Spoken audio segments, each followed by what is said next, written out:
This morning, US President Donald Trump initiated a fresh set of tariffs against Brazil and Argentina, two countries he and his administration claim are purposely devaluing their currencies in order to undermine US interests in exports.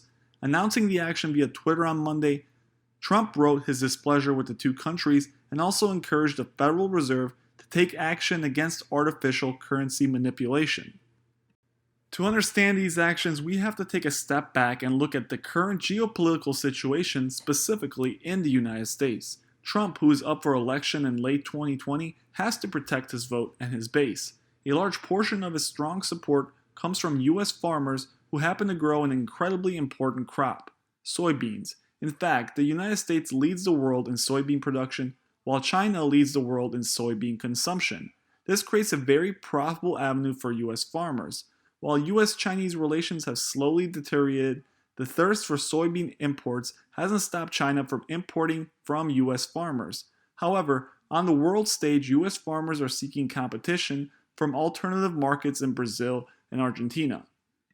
Simple economics tells us that the cheaper the US dollar relative to other world currencies, the more attractive importing US products is.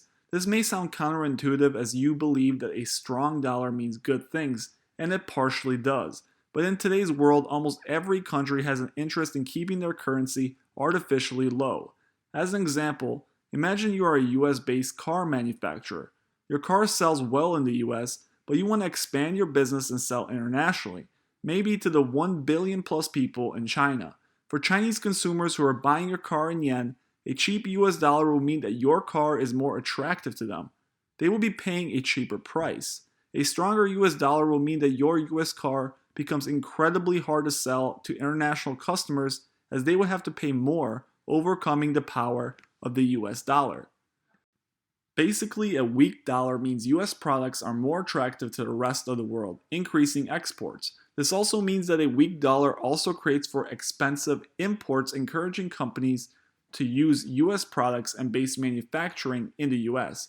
This is exactly what the Trump administration is after, with so much of their campaign focused on his trademark America First strategy, a goal of bringing back US manufacturing, moving away from overseas plants, and revitalizing the industrial industry here in the States. Argentina and Brazil know that a weaker currency allows them to compete and beat US farmers trading to China. By devaluing their respective currencies, the Chinese are more likely to buy Argentinian and Brazilian soybeans, eating away market share from US farmers. This action of artificial currency devaluation is a large part of the reason the US is striking down on the countries via steel tariffs. The US is hoping these actions are enough to get Argentina and Brazil to stop with their currency manipulation activities and give way for US farmers selling to China.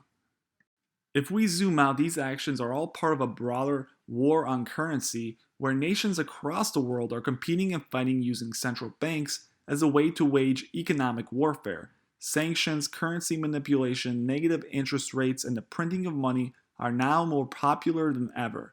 We see examples now where central banks are directly buying up equities. This level of interference has cast a light on capitalism itself, with some claiming that these actions artificially create unfair markets, reduce proper competition, and simply create an even greater divide between the rich and the poor. Monday's announcement is not the first time the Trump administration has accused a major trading partner of manipulating its currency in order to win a competitive advantage against the United States. In June, he attacked the European Central Bank for what he said was an unfair manipulation of the euro, and has sharply pointed in the past to Japan and China as examples of countries that use monetary policy to pursue devaluation in order to gain a trading advantage over the US. In August, amid tit-for-tat retaliation between the two world's largest economies, Trump directed Treasury Secretary Steven Mnuchin to label China a currency manipulator, ratcheting up fears by investors that a currency war might ensue. Whatever the future holds, we are sure to see more actions via monetary policies as countries begin to use central banks as so-called economic weapons. Thank you guys for watching, and make sure you drop a comment below and let me know what you think about this tariff situation.